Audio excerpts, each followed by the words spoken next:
Olá pessoal, eu sou a Tamara e chegamos no capítulo 42 do livro Os Mensageiros. Evangelho no ambiente rural. Apagados os comentários mais vivos relativamente ao episódio desagradável, o superior hierárquico daquela grande turma de trabalhadores espirituais indagou do nosso orientador com delicadeza. Nobre Aniceto, valendo-vos da oportunidade, poderíeis interpretar para nós outros algumas das lições evangélicas ainda hoje? Aniceto aqueceu, presuroso. Notei que o interesse em torno do assunto era enorme. Com grande surpresa vi que os servidores da gleba traziam ao estimado mentor um livro que não tive dificuldades em identificar. Era um exemplar do Evangelho, que Aniceto abriu firmemente, como quem sabia onde estava a lição do momento. Fixando a página escolhida, começou a meditar enquanto sublimada luz lhe aureolava a fronte. Houve profundo silêncio.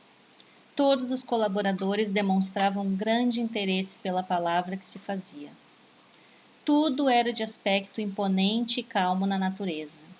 Um rebanho bovino acercara-se de nós, atraído por forças magnéticas que não consegui compreender. Alguns moares humildes chegaram, igualmente de longe, e as aves tranquilizaram-se nas frondes fartas, sem um pio.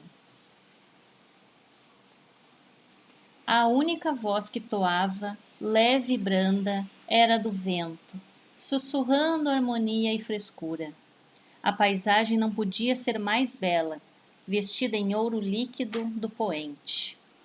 Excetuada a rusticidade natural do quadro vivo, o ambiente sugeria recordações fiéis dos verdes salões de nosso lar. Aniceto, mergulhando o olhar no sagrado livro, leu em voz alta os versículos 19, 20 e 21 do capítulo 8 da Epístola aos Romanos. Porque a ardente expectação da criatura espera a manifestação dos filhos de Deus.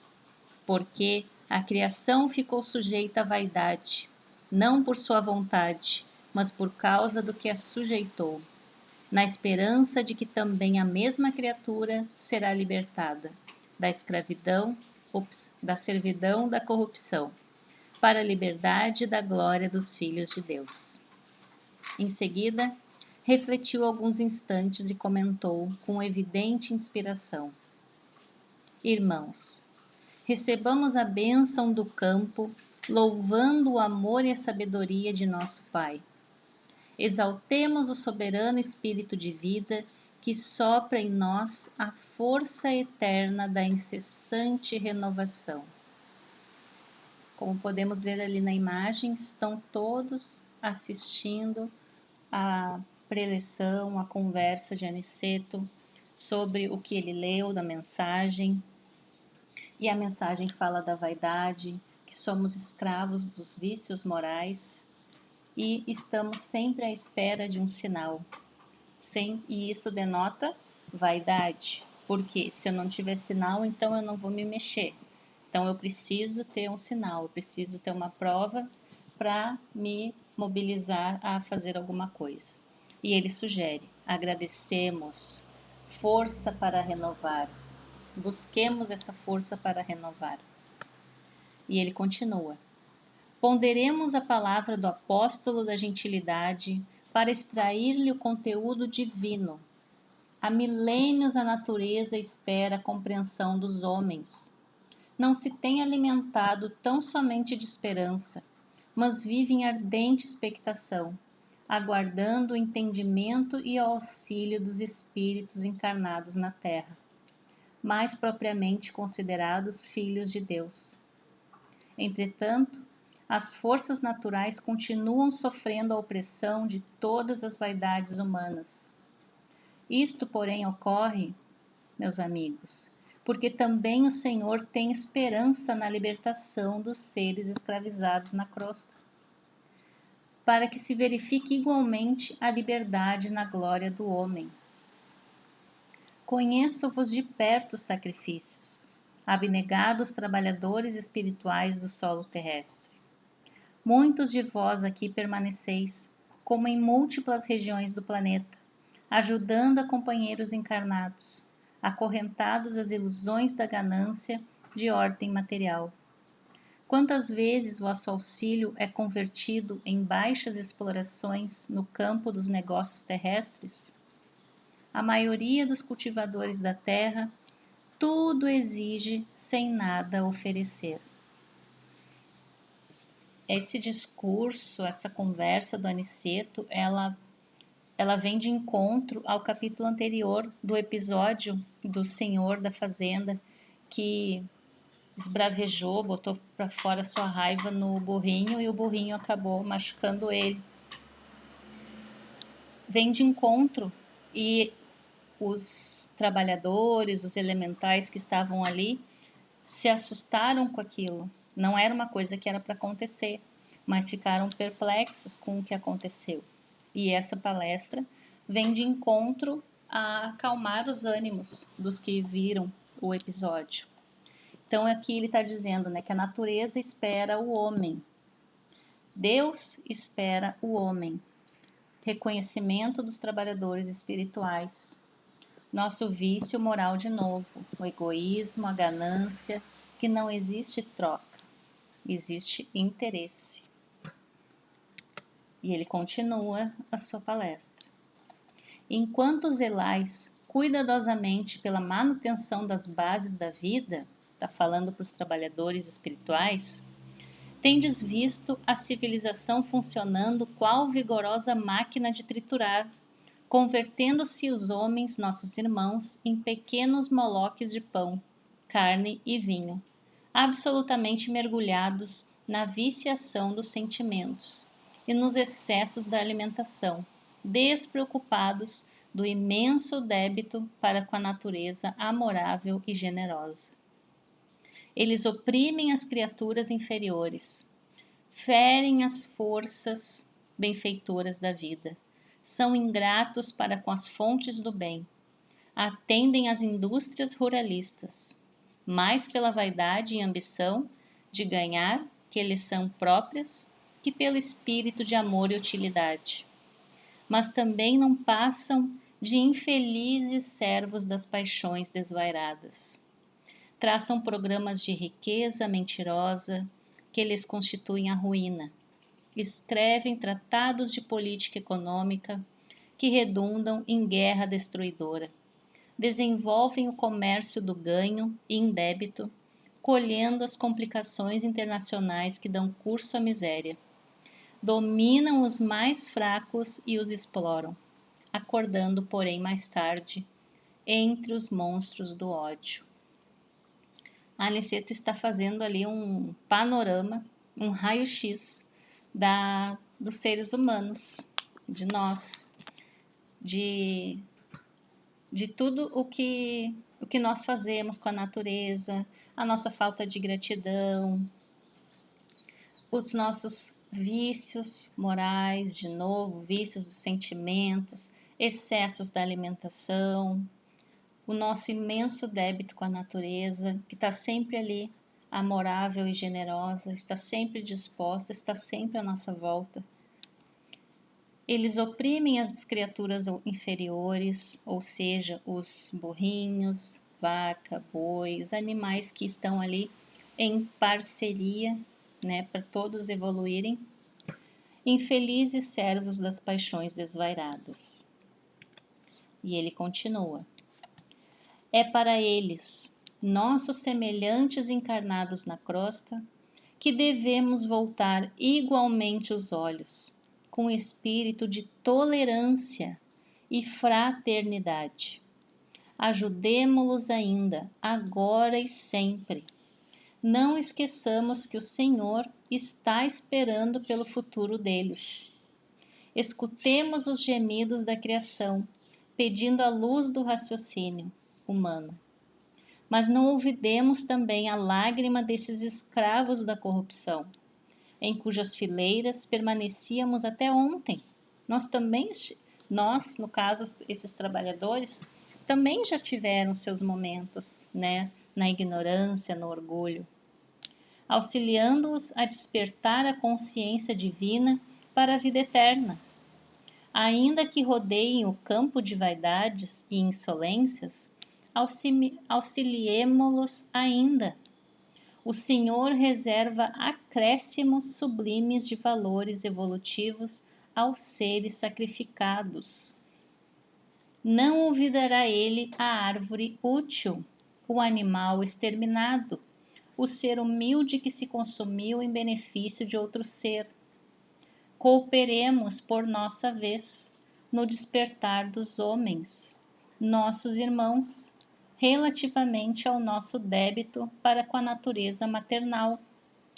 Sempre ao voltarmos a crosta, envolvendo-nos em fluidos do círculo carnal, levamos muito longe a aquisição de nitrogênio. Convertemos em tragédia mundial o que poderia constituir a procura serena e edificante. Depois que ele fez ali o panorama dos problemas do ser humano, ele agora está pedindo para os ouvintes ali da palestra: tenham paciência, tenham tolerância, porque são irmãos, somos todos irmãos, precisamos todos evoluir. Deus espera por eles, Deus espera pela nossa cooperação. E ele continua: como sabemos, organismo algum poderá viver na Terra sem essa substância, sem o nitrogênio. E, embora se locomova no oceano de nitrogênio, nós temos nitrogênio em abundância, respirando-o na média de 1000 litros por dia. Não pode o homem, como nenhum ser vivo do planeta, apropriar-se do nitrogênio do ar. Nós temos nitrogênio em abundância no ar, mas nós não temos capacidade de captar, de assimilar esse nitrogênio. Por enquanto, olha só, não permite o Senhor a criação de células nos organismos viventes do nosso mundo que procedam à absorção espontânea desse elemento de importância primordial na manutenção da vida, como acontece ao oxigênio comum. Somente as plantas, infatigáveis operárias do orbe, conseguem retirá-lo do solo, fixando-o para o entretenimento da vida noutros seres. Cada grão de trigo é uma bênção nitrogenada para sustento das criaturas.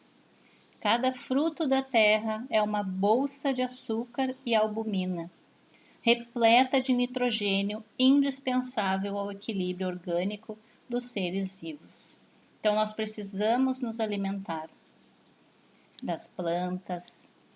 Aqui, pelo que estamos lendo, precisamos dos animais, porque eles se alimentam das plantas, e aí nós conseguimos captar o nitrogênio, como está aqui nesse desenho.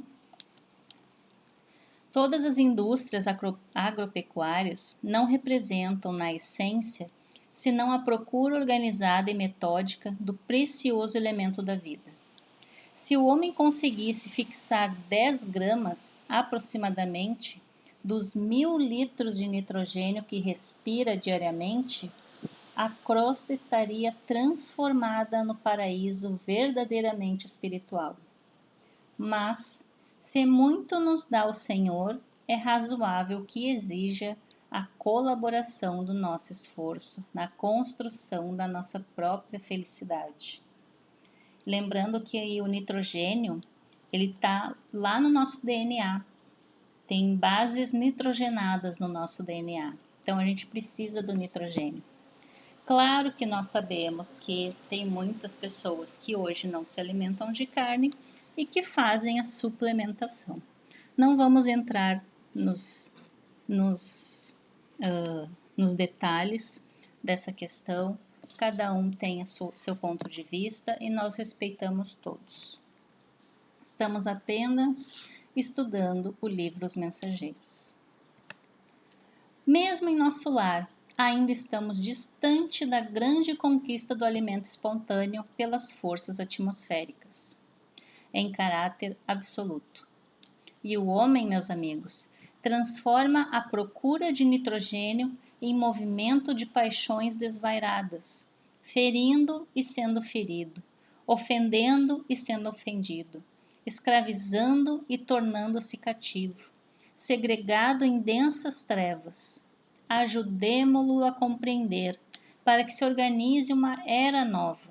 Auxiliemo-lo a amar a terra, antes de explorá-la no sentido inferior, a valer-se da cooperação dos animais, sem os recursos do extermínio. Nessa época, o matadouro será convertido em local de cooperação. Tem mais uma previsão aqui. O matadouro será convertido em local de cooperação, onde o homem atenderá aos seres inferiores e onde estes atenderão às necessidades do homem. E as árvores úteis viverão em meio do respeito que lhes é devido.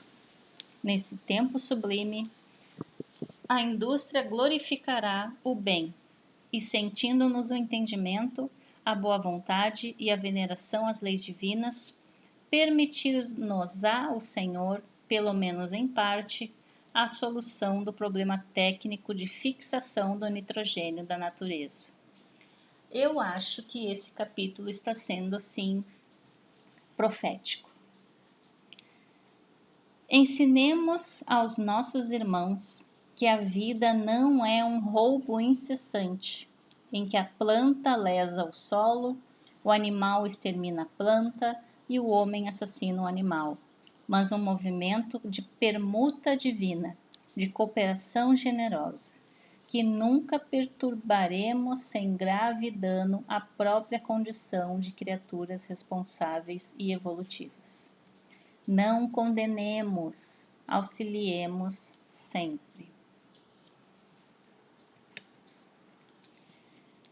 E aí, para finalizar o nosso capítulo, a Assembleia, tanto quanto nós, estava sob forte impressão. Aniceto calou-se, contemplou com simpatia os animais e as aves próximas, como se estivesse a endereçar-lhes profundos pensamentos de amor. E a seguir, fechou o livro sagrado com estas palavras: observamos com o Evangelho que a criação aguarda ansiosamente a manifestação dos filhos de Deus encarnados. Concordamos que as criaturas inferiores têm suportado o peso de iniquidades imensas. Continuemos em auxílio delas, mas não nos percamos em vãs contendas. Os homens esperam também a nossa manifestação espiritual. Desse modo, ajudemos a todos no capítulo do grande entendimento. Então, todos temos que entender a atitude dos outros e colaborar de alguma forma. Entender que todos estamos na mesma trajetória, na mesma estrada evolutiva, cada um seguindo o caminho que o seu livre-arbítrio decidir. Cada um vai ter a sua responsabilidade, mas que estamos todos nessa estrada, nesse caminho, rumo à evolução, à edificação espiritual. Então é isso o capítulo de hoje. Boas reflexões a todos nós. Fiquem com Deus e até o próximo.